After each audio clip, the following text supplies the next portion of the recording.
We are live in the Ramatuelle Tropez, stage 6 of the LGCT season, and this is turning out to be a season for Scott Brash, perhaps. If it is Gilles Thomas who came into Ramatuelle Tropez as the championship leader, it's now Scott Brash, a two-time champion already in 2025, that is really starting to make this look as if it could be a season that he finally goes on to win 3 LGCT championship titles. At one stage, it was Ben Meyer, Edwina Tops-Alexander, and Scott Brash, who were all level on 2 season titles. Most recently, Ben Meyer going on to win his third, the first ever rider to win 3 LGCT championships. Edwina Tops-Alexander still on 2, Scott Brash still on 2. But with 2 victories already this season, Scott Brash is picking up some maximum points very early on and does look as if he may well make a charge into the end of the season as a potential champion and 3-time winner of the Longines Global Champions Tour.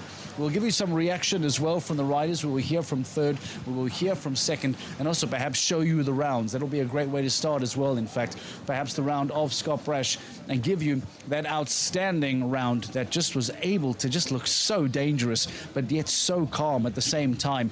We remind you that Scott Brash goes on to win in Shanghai, and it was this line here that Henrik von Ackermann spoke to us a little bit earlier on, to try and be really tight around that second fence into the double, to still be aggressive, get over that double with such ease, still be aggressive here on the turn back. Here we see again Scott Brash really pushing, really trying to cut out as many strides as possible. Comes to the wall, gets over the wall, as this final rollback as he prepares for the final line. And I remind you that at the time, Jérôme Guéry had just gone and set a 45.23. Scott Brash shaving off a huge amount of time on that, eventually stopping the clock at 41.55. Almost 5 seconds, or almost 4 seconds being cut off from the time of Jérôme Guéry, who, to be fair, was the first rider. Always very difficult to set the pace. But Scott Brash, going early on, felt absolutely no regard for that time and just fired along. Let's show you then perhaps the head-to-head between first and second. This is Scott Brash versus Kent Farrington. Scott Brash on the left-hand side, Ken Farrington on the right. You can actually see Scott Brash again getting to that second fence much quicker, going much tighter on the rollback there into the double. Farrington does well to try and bring it back here, and ironically seem neck and neck there as they turn. Scott Brash again getting to the fence slightly shorter, slightly quicker, takes a stride out there and makes sure that he has it, comes tighter here as well. And now all of a sudden into the final 2 fences, this becomes a straight shootout. Scott Brash tighter again, takes the inside line, and because of that is able to get into that final fence and beat Ken Farrington by, again, it's fractions of seconds, but in this sport, in this world, it feels like an eternity. Scott Brash winning in front of Ken Farrington to finish in first place. These are the final results coming out of Ramatuelle Tropez tonight after a wonderful stage in the French Riviera in Cannes last week.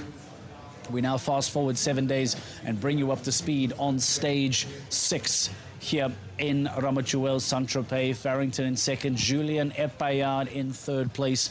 And as we said, Gilles Thomas in 4, Jérôme Guéry in 5. What a fantastic afternoon and evening it has been for La Prévost. Penelope La Prévost jumping double clear. She will be very, very happy with that. And Philip Weishout as well on audio. Still very young, still has a long, long way to go. Jumping a double clear throughout the weekend here today. He will be very happy with that outcome. But as it stands, Scott Brash, take a look at the time between himself and Ken Farrington. 42.74 to Scott Brash's 41.55. Lightning quick from Scott Brash. Now, we get some more reaction from some of the riders, and in fact, I see that the podium celebration now almost completed. Just over my right-hand shoulder here, a lot of the media, a lot of the cameras are all getting ready, preparing themselves for those shots of the riders to make their way in. On the far side of the arena is where the podium is built. There will be champagnes, there will be some fireworks, there will be plenty of watches to be handed out as well. It is going to be a magical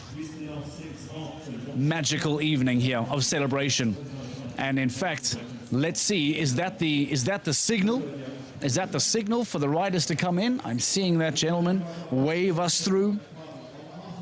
will stand by and when these horses make their way into the ring. That's it. No, in fact, he's trying to get a team together. This man is getting ready. I think it's to do some kind of, what would you call it?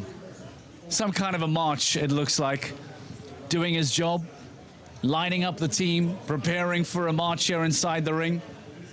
There we go, getting lessons from the senior veteran.